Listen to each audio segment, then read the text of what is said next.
Всем привет! Привет! В эфире шоу «Подъем» на телеканале ТНТ Интернешнл. Казалось бы, не так давно мы встретили Новый год, но уже подходит к концу первая декада января, не за горами и летом. Вот это ты маханул, Алексей, я тебе скажу. Лето еще совсем не скоро. Или ты собрался бросить меня здесь одну мерзнуть и махнуть куда-нибудь в теплые края? Да, было бы неплохо, но, к сожалению, пока что у меня нет таких планов, но я предлагаю не грустить по этому поводу, а начать нашу передачу на позитивной ноте. А позитив нам принесет наша постоянная рубрика «Анекдоты с антресолей». И передаем слово нашей коллеге Алле Васильевне.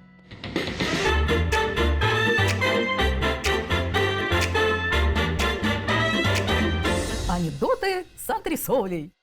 Здравствуйте, меня зовут Алла Васильевна. И сегодня я вам расскажу пару новых историй из моей рубрики «Анекдоты с антресолей». Да ладно! Итак, первый анекдот. Доктор звонит больному по телефону. У меня для вас две новости. Плохая и очень плохая. Ну, давайте с плохой. Анализы показали, что вам осталось жить от силы 3 дня. А какая очень плохая? Вот уже 2 дня пытаюсь до вас дозвониться.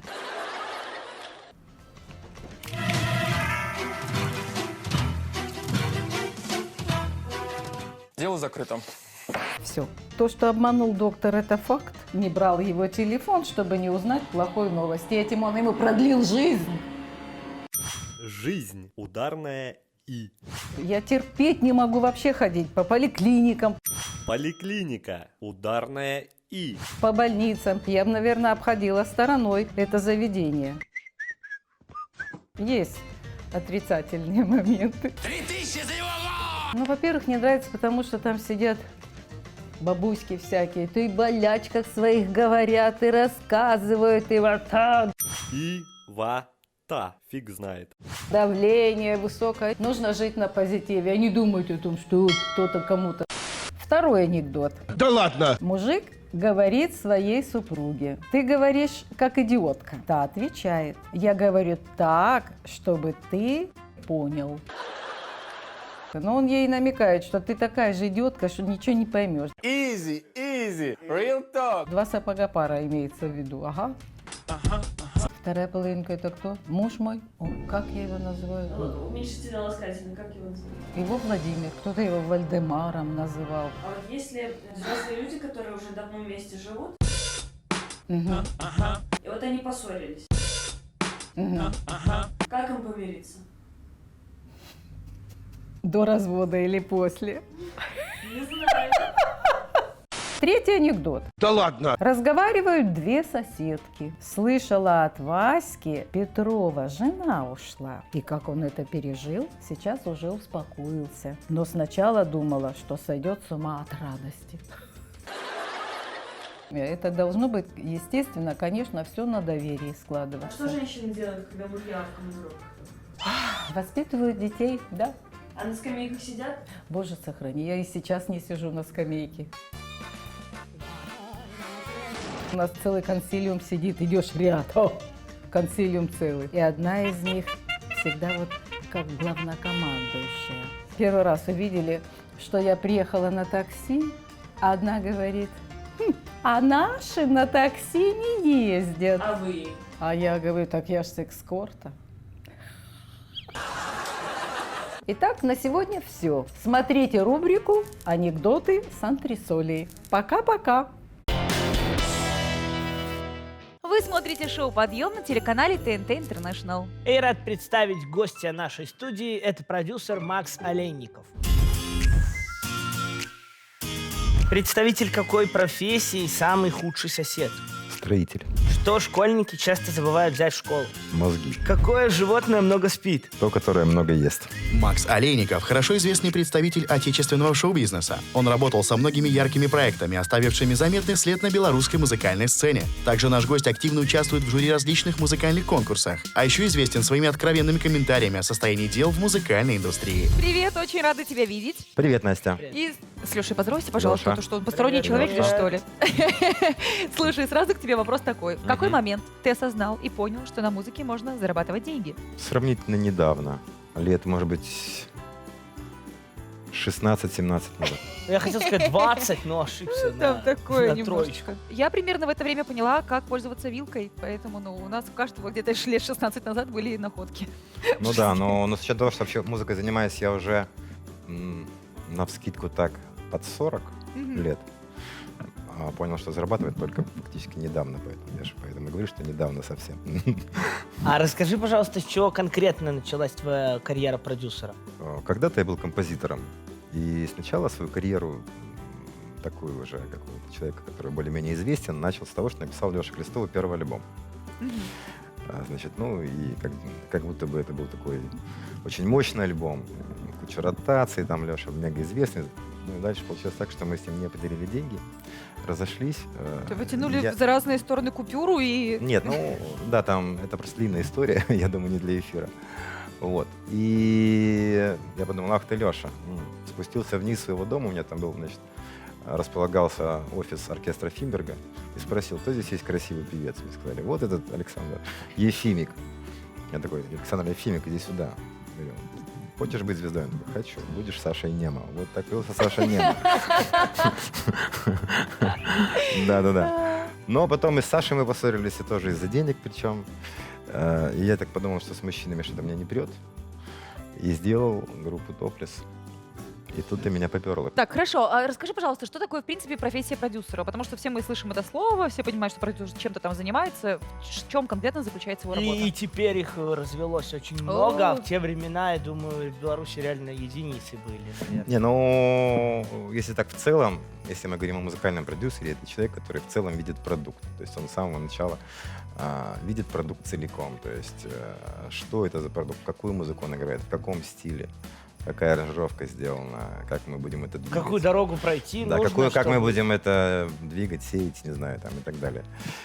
Ну и, собственно говоря, это тот человек, который управляет процессом, который ведет, в конце концов, к тому, что появляются звезды. С профессиональной точки зрения понятно. Вот софт-скиллы, какие личные качества должны быть у человека, который хочет там стать продюсером или является продюсером? Нужен вкус. Вкус. Вкус вообще, неважно какой вкус, важно, чтобы он был определенный, чтобы человек понимал, что в рамках своего вкуса это как-то укладывалось, чтобы это было концептуально в конечном итоге. Мгм. Вот. Продюсеру нужен вкус, продюсеру нужна жадность, и продюсеру очень важно, нужны связи. То есть это человек, который умеет общаться, налаживать контакты. Дипломатия, короче, везде. Да, это Петлять. человек дипломатичный. Вот, пожалуй, 3 самых главных скилла продюсера. Хорошо, с какими артистами на данный момент ты активно работаешь? Слушай, ну сейчас я вообще полностью меняю артистов, с которыми работаю. У меня была такая даже какая-то пауза на подумать, и я себя взял, потому что надо пересмотреть. Старые какие-то методы не работают, но вот была какая-то пауза, и сейчас появилось много энергии. Готов поделиться тем, что же там такое у тебя бурлит, что за артист, с которым ты планируешь работать, что за проекты? Не знаю, готов ли я делиться. Единственное, что я точно чем готов поделиться, что аудитория, в принципе, этого артиста будет, не знаю, 12-18 лет. Вот так вот. То есть это будет что-то совсем другое. Мы снова в студии шоу «Подъем» на телеканале ТНТ International, и сегодня у нас в гостях продюсер Макс Олейников. Макс, слушай, И композитор. и композитор. Это И очень композитор, важно. и И композитор. хороший человек, и Такой родоначальник белорусского шоу-бизнеса. А рубашка какая А симпатичная, плитку, человечка. как он ложит, вы видали. Ой. Слушай, сейчас достаточно популярны всячески разные телевизионные вокальные шоу. Мгм. Да, были разговоры о том, что подобное шоу будет запущено в Беларуси, в том числе. Как ты в целом к этому относишься? С точки Прекрасно. зрения продюсера. Так прекрасно отношусь. А что ж в этом плохого-то? Ты бы взялся за артиста, который прошел уже какой-то телевизионный, условно говоря, у него есть опыт, и ты его выхватываешь и раскручиваешь со всех сил. Я бы взялся за артиста. Вот в этом слове очень много. То есть если артист на самом деле артист, если он может, это очень важный момент, нести что-то свое, потому что петь авторские песни — это не то же самое, что петь чьи-то чужие песни. Это вообще разные вещи. Вот когда человек способен, если он способен, конечно, интересно. Если нет, какая разница, что он там выигрывал? Хорошо, тогда поговорим о другом телевизионном, в том числе, проекте под названием «Евровидение», которому в Беларуси выделяется очень-очень много внимания, времени и так далее. Что касается и детского, и взрослого, ты как продюсер как к этому относишься? Это обоснованно вообще?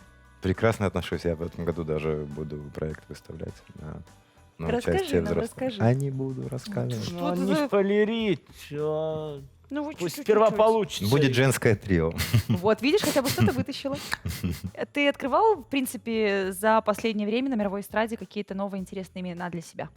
Ну, наверное, то, что меня больше всего из последних, более-менее каких-то последних реально так зашло и удивило, это Билли Айлиш. Билли Айлиш, ну да, безусловно. Сейчас, мне кажется, топ номер 1. А что касается белорусской эстрады, появлялось что-нибудь такое, что вызывает у тебя тоже какие-то эмоции приятные, положительные? Появлялось, и я пока не буду рассказывать, потому что я этим сейчас занимаюсь. Как вот брать у человека интервью, у него секрет на секрете? Я же не засовываю руку в личную жизнь. Я же не спрашиваю каких-то, я не знаю, Нет, но вещах самое глубоких. главное, что я хочу сказать, что такие люди, как ни странно, есть в нашей стране, хотя это редкость большая, потому что мы все-таки поморковная нация, и это очень сильно накладывает отпечаток на музыку. Ну, а если брать проекты не твои, допустим, не то, чем ты сейчас занимаешься, а те, кто уже есть, ты бы кого-то выделил? Ну вот недавно вышло 2 хороших альбома, у Нискис вышел альбом, у Нави Бенд вышел хороший альбом, интересный, там ребята по-другому тоже раскрылись как-то. Ну вот из последнего, пожалуй, вот это. Ну есть еще вообще песни обычно. Ну, короче, что-то стало появляться, это радует. Мы снова в студии шоу «Подъем» на телеканале ТНТ International, и сегодня у нас в гостях продюсер Макс Олейников. Макс, мы для всех наших гостей готовим небольшие задания, интерактивы. Для тебя тоже подготовили. Смотри, в чем будет заключаться задача. Вот лежат карточки, на них написан текст. Где-то этот текст совпадает с песнями, которые существуют. Где-то просто их нет в природе. Будешь потихонечку тянуть карточки, пытаться отгадать, есть ли такая песня, что это за она, а если ты угадал, потом слушаем аудиоответ. Если не угадал, то мы все равно слушаем аудиоответ. Хорошо, Такие у нас договорились. правила. Итак, поехали, зачитываем, что у нас на первой карточке. Жаркое лето, никакого эполета, через прижал на речку, утром съел немного гречки, прыгнул с мостика, не осталось хвостика. Скорее всего, такая песня существует. Думаешь, в каком стиле эта песня? Это либо детская песня, либо это какая-то очень разухабистая певица такая поет в жанре такое умпу-умпу-умпу. Жаркое лето, никакого эполета. Вот такая тема. Ну что, давай проверять. Давайте слушаем. Йоу, йоу, жаркое лето, никакого эполета. Через пробежал на речку, утром сел немного гречки, прыгнул чучкой с мостика, не осталось хвостика. Беги, беги, догоняй. Ну, слушай, Да, в любом видишь, случае угадал, всё что трек по-другому. существует, поэтому ура! Есть, Ну, едем Давай поехали дальше. дальше. Давай дальше. Мама, я тупая, мама, я тупая. Это мой текст. Я iPhone 13 заказала из Китая. Мама, я тупая, мама, Парам-пам-пам. мама, Не, я- ну легко ложится, в принципе, на песню. На какую? Даже если до сих пор ее не существует, то ее можно было бы сделать. Попробуешь исполнить? Ну, как это могло звучать? Ну, это можно как угодно. Тут такой текст, который может быть и в принципе, и рэпом, и не рэпом. И как угодно. Там, типа, Мамочка, мама, я что с тупая, нами будет?» мама, я тупая, я iPhone 13 заказала из Китая. Ну что, к думаешь, что примеру. существует, да? Ну, к примеру. Я думаю, что да. Ну хорошо, давай проверять. Нет такой песни. Прекрасно. А, Значит, будет. Я думала, это Всё. мотив Это, «Мама, я а. тупая, мама, я тупая». Да, Я да, да, iPhone вообще 13. прекрасно. Я тоже считаю, что мне Давайте нравится. следующее. Я убегу к самой ветреной девчонке. Не смогу я добежать, сдует и меня она. Мгм. Ой, как поэтично. Ну, не похоже на песню, скажем Думаешь, так. не существует? Скорее нет. Проверяем.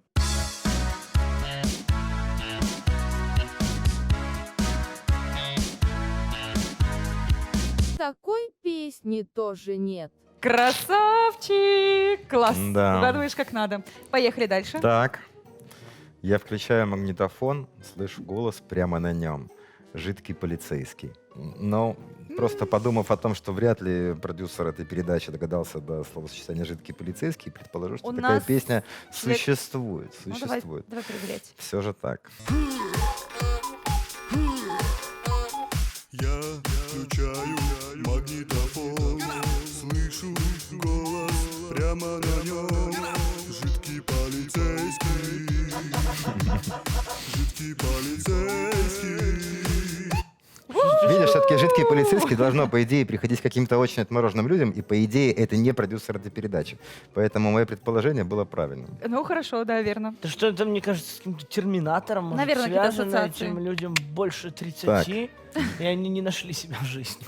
Я, Горка, чистый из Нью-Йорка, приехала загорать с лопатой и ведеркой. Солнышко печет и светит слишком ярко, свежевыжатое молоко не несет до ярко. Думаю, что это тоже песня. Мгм. Жанр угадаешь? Ну, это, наверное, рэп все. Рэп. Ну, хорошо, проверяем. Йоу, чисто тема с района.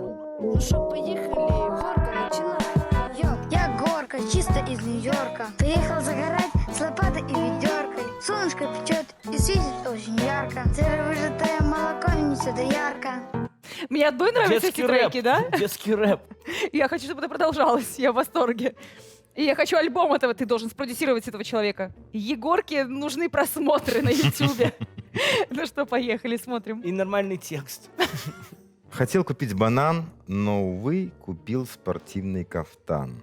Не так часто бывает, когда вошла в продуктовую, вернулась с новыми туфлями. А-а-а! Эта история по моей жизни написана. Ну, спортивный кафтан, мне кажется, что это все же тоже не про нашего продюсера. Давайте пробовать, что есть. Давайте.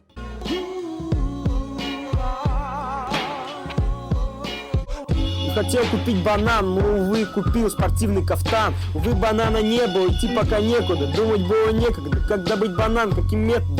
Выяснять нету времени. Интересно, что там дальше в этой песне? Ну, Она же великолепие. она длиться должна минуты 3. наверное. Что там дальше? Дальше он пошел за кефиром, вернулся с... В куртке. Да, плохо с рифмами. На 8 марта я подарил ей трюфеля, но она сказала нет, всему виную диабет. Я сказал, вот, блин, на тебе инсулин. Типа, ну, Это твой трек. В принципе, такой рэп вообще может, конечно, существовать. Думаю, что есть. Проверяемся. сейчас что-то Такой будет. песни не было. Всё-таки и не нет. будет, Увы. если только ты не напишешь. Увы, к Но сожалению. про диабет продюсеру зачет, да. Практически стопроцентное попадание было. Я тебе аплодирую. Чуйка есть, Браво! она существует. Мы снова в студии шоу «Подъем» на телеканале ТНТ International. И сегодня у нас в гостях композитор, также продюсер Макс Олейников. Еще раз покажу. Макс, расскажи, какую музыку слушает продюсер Макс Олейников? Вообще разную. Ну, У вот меня пример, вот нету- твой топ. Я вообще музыку слушаю, которая мне попадается. Топа нет, вообще не существует. А есть что-то, что ты слушаешь уже раз 10, и ты преданный, условно, фанат этой Но есть группы? музыка, на которой я вырос. Это музыка, которую я слушал в своем условном детстве и отрочестве. Там, наверное, две самых яркие группы, которые мне нравились. Это такая есть группа Ахай и группа Депеш Мод. Я один из первых фанатов в этом городе был когда-то. Серьезно? Да, Как ты еще мог с вычислить, 85. первый ты или не первый? Ну, дело в том, что в то время мы как-то Где-то была пытались... стена Мы для как-то пытались объединяться, да, и, в принципе, все, кто фанател от этой группы, как-то больше друг друга знали. А тебе сейчас не грустненько смотреть, когда Депеш Мод выходит на сцену, выглядит уже по-другому, ведут себя по-другому, как-то Я не всё смог иначе? себя заставить прийти на первый концерт, а на второй тоже не смог себя заставить, но мне девушка подарила билет, и я с ней сходил, и мне было грустно. Мгм. Я понимаю твои ощущения, у меня было Да, то же самое. да. Так, ну что, у нас есть еще серия вопросов для тебя, отвечать на которые нужно будет максимально быстро. Такой полублиц. Готов? 10 секунд, да, на ответ. Кем ты мечтал быть в детстве? Музыкантом, композитором, музыкальным продюсером. Какие сериалы в последнее время тебя впечатлили особенно? Ну, вообще, я люблю сериалы, я их очень много смотрю, и для себя вот просто, если говорить про последнее время, открыл интересный нового производителя, компанию Apple, которая выпускает очень прикольные сериалы. Да, один из них Apple? называется «Утренний эфир». Смотри обязательно, это прямо про такой, как ты. Да-да-да. Да. А второй называется «Дом с прислугой» или просто «Прислуга». Это тоже очень- что-то про меня, нет? Нет, это, ну... Хорошо, что ты не Я про не буду меня. спойлерить, но вообще всем рекомендую, такие Забавно. сериалы прикольные. Дом с прислугой и утренний эфир. Да, «Утренний эфир». Мгм. Как лучше всего провести час свободного времени? Поспать. Что чаще всего мешает талантливым музыкантам добиваться успеха? Да, ну, неуверенность, недостаточно. То есть человек не любит себя, не принимает себя, ему кажется, что то, что он делает, недостаточно хорошо, Мгм. и это больше всего мешает. Ты что-нибудь коллекционируешь? Людей. А какие качества должны присутствовать у хорошего человека? Давай ты. Хороший человек должен себя принимать и любить, прежде всего. Если человек себя не принимает, ему сложно быть хорошим человеком. Главный совет начинающему музыканту. Меньше думать об окружающих людях. Твоя самая главная цель на ближайший год. У меня есть несколько целей на ближайший год. Победить в Евровидении, Мгм. запустить прекрасно новый проект, съездить по тем маршрутам, по которым собирался съездить, но теперь у меня чуть-чуть отложилось в связи с тем, что все-таки скоро конкурсы я готовлю. Ну, вот, наверное. Ну, тогда мы можем пожелать тебе только успеха во всех твоих начинаниях и в проектах, и в Евровидениях. Будем держать пальцы крестом, и в маршрутах в том числе. Да, спасибо. Качай, действуй, будь. Качай, продвигай. Мы снова в студии шоу «Подъем» на телеканале ТНТ International. Сегодня празднует свой день рождения один вид транспорта, который очень важен для больших городов. Речь, конечно же, идет о метрополитене, потому что именно 10 января 1863 года в Лондоне открылись первая линия подземки. В нашей рубрике ТОП-5 мы расскажем вам интересные факты о метро разных стран и городов. Вы смотрите рубрику «Топ-5», и сегодня мы говорим о самых интересных фактах о системах метрополитена разных городов и стран. В Лондоне, городе, где 10 января 1863 года было открыто первое в мире метро, словом «метрополитен» называют только одну линию, ту самую, первую. Целиком же для обозначения системы метро лондонцы используют слова «underground» — подземка или «tube» — труба. В 2019 году открылся метрополитен города Сиднея. Он стал первым метро на австралийском континенте. Первая очередь состоит из одной линии, в состав которой входит 13 станций. Связывает она Сиднейский деловой центр и порт. Общая протяженность путей на данный момент составляет 36 километров. Многие станции московского метрополитена интересны не только для пассажиров, но и для любителей древней фауны. В мраморной облицовке станции можно обнаружить множество окаменелостей, коралловые рифы, заросли губок, раковины моллюсков, а также скелеты иглокожих и игры морских ежей. Самая глубокая станция метро в мире находится в Киеве и называется Арсенальная. Глубина ее заложения 105,5 метров. Это так называемая станция английского типа, с коротким средним залом, который соединен с каждой платформой двумя проходами-порталами. Интересно, что следующая станция этой же линии, Днепр, является надземной.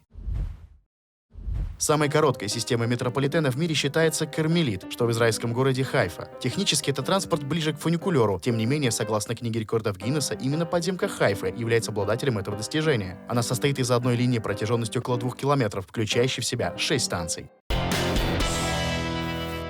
А сейчас предлагаю посмотреть еще один ролик от белорусских видеоблогеров.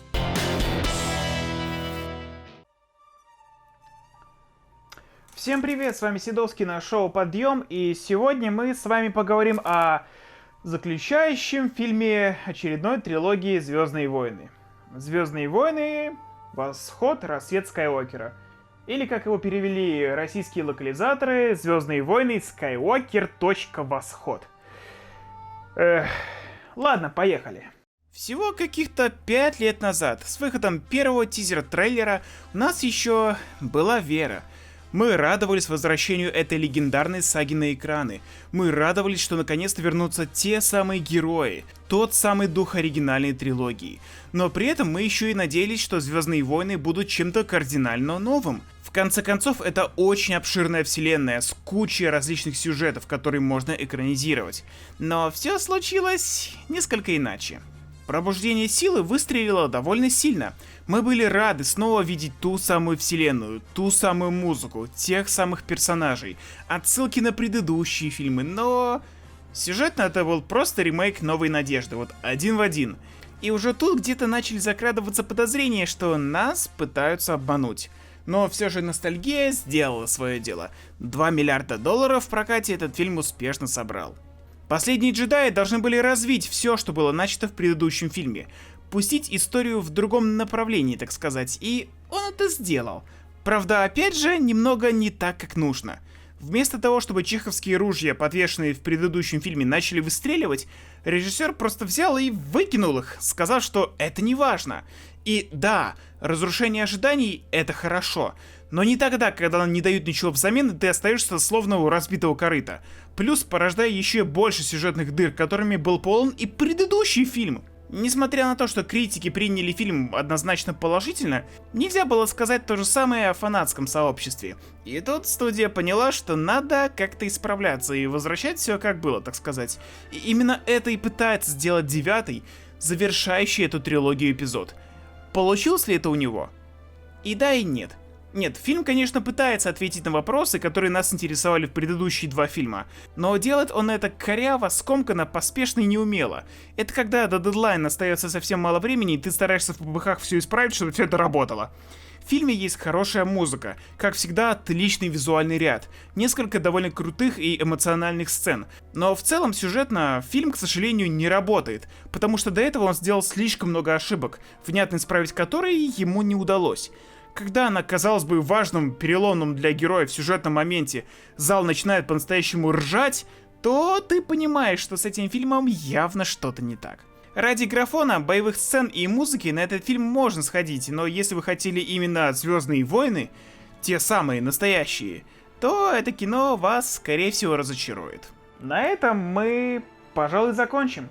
Спасибо за ваше внимание. Смотрите только хорошие фильмы, или те фильмы, которые вам нравятся, потому что даже если фильм считается плохим, он вам тоже может нравиться, в этом ничего плохого нет. Это был Седовский на шоу «Подъем», и пока. В эфире шоу «Подъем» на телеканале ТНТ International. И мы рады представить вам гостей нашей студии. Это музыканты группы Grey Dog, Дима Маркарян и Егор Мицкевич. Самый вкусный суп. Вода. Что чаще всего коллекционируют девочки? Мужчин. Как различают близнецов? По запаху. Кто ползает по стене? Паук. Проект Grey Dog — весьма яркий дуэт, играющий музыку в стиле метал. На творчество ребят вдохновляет самая разная музыка, от этнической до андерграунда. Благодаря этой культурной разноплановости на выходе получается достаточно интересный музыкальный коктейль. Привет, ребята, Привет. рады вас видеть. Привет. Эй, Расскажите, пожалуйста, вообще, как и с чего начался ваш проект? Начался он с желания играть хорошую музыку вместе вдвоем. Вот, наверное, с этого. А название как пришло к вам? Я когда-то написал сообщение, вот это я точно помню, потому что я сохранил эту переписку, она мне звездочкой выделена. Я прислал сообщение какое-то Егору о том, что очень не хочется взрослеть, хочется быть просто седым псом. А он перевел мне это на английский и сказал, что классное название для песни.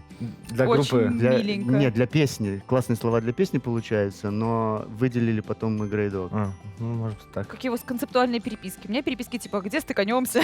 Такое Такие у нас тоже есть, да. Хорошо, но до того, как случилось формирование группы, вы были давно друг с другом знакомы? С детства, С да. детства. Мы в одной прям школе вот так учились. Ну да. Ничего себе! И все это время вы где-то там отдельно занимались какими-то отдельными проектами? Не, мы вместе играли вот и в детстве, первую группу собрали вместе. Это было в 16 лет. Да, в 10 как-то классе, я периодически помню. что-то делали вместе, но вот, наверное, вот этот проект просто Более уже- осмысленный. Ну да. Расскажите, где вы побывали за 2019 год? За 2019? Да. За 2019 не, побывали, да. За 2019 мы побывали в туре по России и Украине, а за предыдущие года, за 18 мы побывали еще в Польше, Чехии и Германии. И в странах Балтии. И Эстонии, и Латвии, да. Вы активно гастролирующие ребята. Ну, последние полгода нет, но в принципе с определенной периодичностью гастролируем. А что, да. последние полгода подустали? Альбом пишем. Вот, я ждал этого ответа. Да. А вы гастролировали, это были какие-то фестивали или были какие-то сольные концерты? Как? Это сольный концерт, это был самостоятельно организованный тур, и вот мы на таких авантюрных началах ввязались в это все действие и сами осуществили. Так что это, скажем так, фестиваль был только один. Это был в Польше, в Катовице. Но сольные не совсем, может, сольные всегда, потому что зачастую мы делили сцену с командами местными. Ну, то есть как когда. Иногда с кем-то выступали, иногда одни, по-разному. Слушайте, а вот вы сейчас занимаетесь альбомом, до этого у вас Да. была как-то активная гастроли. Вы команда, которая больше кайфа от чего получает? От написания, от процесса производства, условно говоря, музыки, либо от процесса выступления? Я не знаю, мне нравится записывать альбом, просто концертное выступление это что-то более эмоциональное, нежели более сосредоточенное, наверное, так. Разные задействуются ресурсы, поэтому трудно мне вот дать однозначный ответ. Ну здорово, но я бы хотел играть концерты. Мне больше нравится играть музыку. Все-таки это рутинная работа, и ты находишься постоянно в состоянии выбора. Тебе надо выбирать, что лучше, какое решение применить. да. И вот состояние выбора, оно очень сильно изматывает. Кайфово писать, Но вот состояние выбора очень, когда он продолжительный промежуток времени, очень тяжеловато становится. Смотрите, а вы ставите какие-то прям глобальные цели перед своим дуэтом? Нет, цели, конечно же, есть, и мечты у нас есть, и у каждого они по-разному очень объемные и большие, но изначально, когда мы вот создавали проекты, с Егором была такая договоренность мимолетная, что мы это все делаем ради кайфа, чтобы, ну, самим все очень нравилось. И стараемся вспоминать об этом почаще, потому что иногда вот загоняешься, начинаешь или сильно мечтать, или сильно работать, и что-то вот теряется. Так вот, стараемся вспоминать эти изначальные мысли. Мы вернулись в студию шоу «Подъем» телеканала ТНТ International, и в гостях у нас сегодня музыканты группы Grey Dog, Дима Маркарян и Егор Мицкевич. Парни, расскажите, пожалуйста, какой способ продвижения сейчас наиболее продуктивный? Там Инстаграм, Ютуб, концерты. Я не в курсе, не смогу. Если бы мы знали... То мы бы к вам не пришли. Они сегодня с утра сидели, так может быть телевидение. Надо пробовать. Мы бы хотели знать, какой способ самый лучший. Ну вот на ваш взгляд, на Я думаю, опытный, что все сейчас работает вкупе. Каждый вот по чуть-чуть приносит какой-то результат. То есть сейчас не стоит что-либо сбрасывать со счетов. Пользоваться надо всем. А вы чему-то уделяете наибольшее внимание? Какой-то платформе? Наверное, той, которая больше нравится самим, Ну, скажем так. наверное, Ютубу больше всего, мне кажется, YouTube, да. видеоконтенту. Это просто интереснее всего с этим работать. Вот и все. Как вы сами можете характеризовать стиль вашего дуэта? Я думаю, можно обойтись одним словом — метал. Метал-дуэт — это такое достаточно редкое явление. В принципе, да. И, в принципе, редко, когда люди просто говорят слово метал и все, и добавляют туда какое-нибудь... Сейчас такое количество жанров, что слово. очень тяжело, и множество жанров уже слились друг с другом. Так что, естественно, если ты начинаешь какой-то один жанр применять к характеризованию того, как ты играешь, то надо и другие подтягивать, потому что это все работает как бы вкупе. Соответственно, придется целую цепочку выстраивать из этих жанров. Скажите, пожалуйста, кто из современных исполнителей для вас является примером? Или... Современное это что значит? Которые рамки. в наше время. Так есть, которые начали 50 лет Давай назад, и в скажем наше так, время все еще функционируют. Из последнего услышанного и найденного. Что было интересным, да, из последнего, что мы нашли? Что я нашел после последнего? Что ж нашел? Ты там с кем-то совещаешься? Нет. Там должна Людочка, секретарша, прибежать на ушко просто. Баста. Да-да-да, вот недавно слышал Басту. Или я стал уже такой старый, что все время слушаю то, что нравилось до. В смысле, новый какой-то артист, которого обнаружили, или какая-то работа какого-то артиста? Ну, то есть... Как ваша Вообще, душа в целом, пожелает? что на вас произвело впечатление? За последнее Вот, время. На меня каких-то последний альбом Тома в мире Йорка музыки? произвел впечатление, а не Том Йорк аниме. не из новичков, да. Вот. Но если из каких-то новых... Открыл имен? ли я новых артистов? Вот это вот уже второй вопрос. Открыл ли ты новых новых артистов? А. Второй вопрос. Ну, наверное, да. А кто это? Не могу Ну, сейчас вспомнить. сходу... Может, ты можешь ответить сейчас? Но я могу сказать, что я все время почему-то сейчас вот анализирую, что я делал за Что ты последнее время. постил последнее И время? я все Вспоминаю. время вот то, на чем я вырос, то, что меня вдохновляло в детстве, я как-то пытаюсь переосмысливать, переслушивать. Так вот какой-то странный у меня период. А что из детства повлиявшее? Что сейчас Вот переслушивается? сейчас самое последнее — это Liquid Tension Experiment. Это инструментальный альбом, он в 2 частях. Можно сказать, это супергруппа. Гитарист Джон Петруччи из Dream Theater, клавишник из Dream Theater Джонатан Руднес, басист King Crimson и Майк Портной тоже из Dream Theater. Они собрали... Басист из группы King Crimson. Да, так. Они собрали такой вот квартет и играли очень экспериментный прогрессив метал. И это, я считаю, очень клевая работа. Так что, советую послушать интересующимся данным жанром, ознакомиться. Что меня вдохновил это второй раз. Очень круто. Возвращение в твое сердечко. Да, есть такой момент. На меня повлиял альбом Pink Floyd «Another Brick in the Wall». Очевидно, я просыпался частенько под этот диск и просыпался в школу. А кто его ставил? Отец, по-моему. На момент на сегодня, я думаю, что мои музыкальные предпочтения расширились гораздо больше. Вот. Но я все еще слушаю Pink Floyd и все еще иногда слушаю Металлику. Очевидно, это оставило во мне след. вернулись в студию шоу «Подъем» на телеканале ТНТ International. И в гостях у нас сегодня дуэт Grey Dog. Это Дима Маркарян и Егор Мицкевич.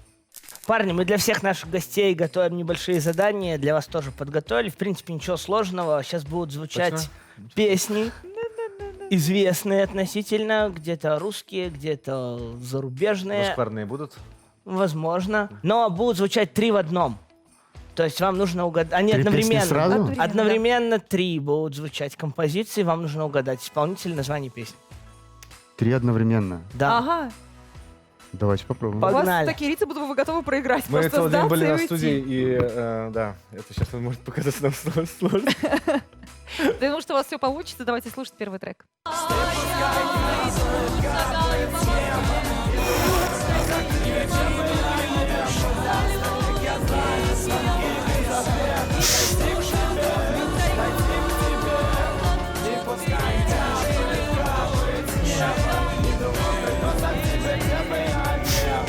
Собственно говоря, вот и все. Что? Все королевские, все... Все песни были на русском языке. Да. Трудно. Но это будет. не ответ на вопрос. Не был.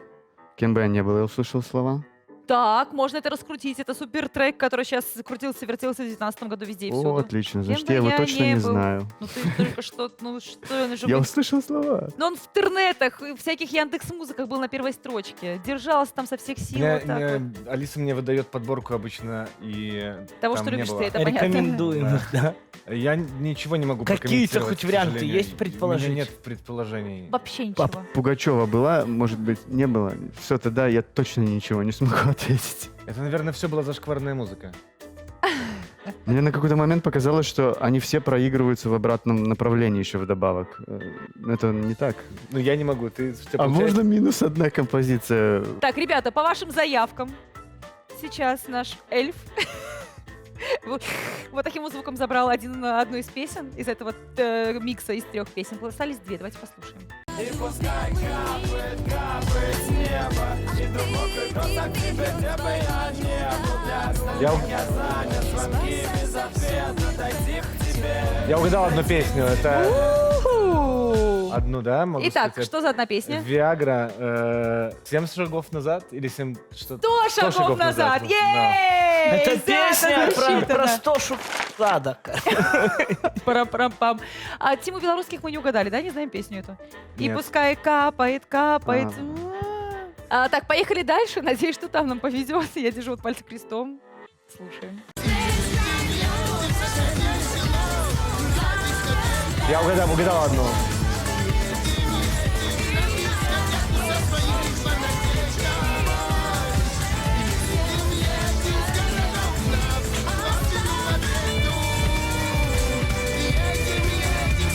Ребят, я волнуюсь.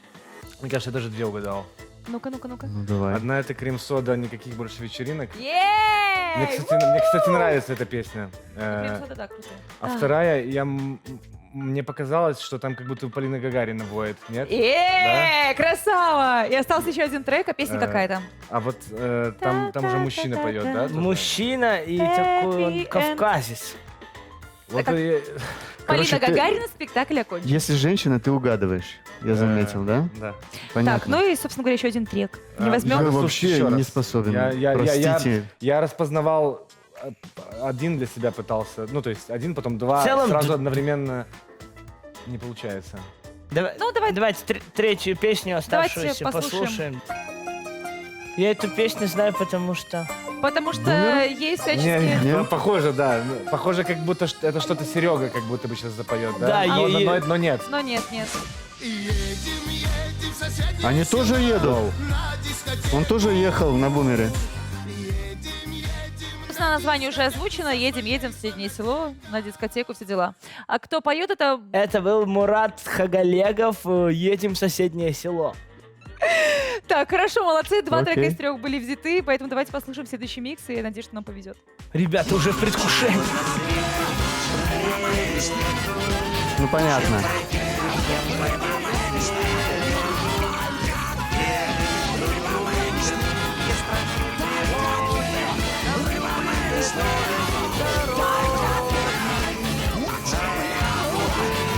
Итак, Ну, там то, что Шнур поется, это я что-то разобрал сейчас. Какая песня? «Рыба моей мечты». Одна из песен — это «Бременский музыкант». «Бременские музыканты», да, это точно. Да, отлично, нам любые дороги дороги. Да-да-да-да-да. И третий трек. Третий... Вот не услышался он, это... Так, может, вы его никогда и не слышали? Такое тоже может быть. Да, но я к тому, что на самом деле Шнур перекрикивает там все вообще. Ну, может, просто трек вам не знакомый? Давайте послушаем правильный ответ. Давайте. Хорошая шутка. Это круто, это круто. Что это? Расскажите нам, может, что Что же это?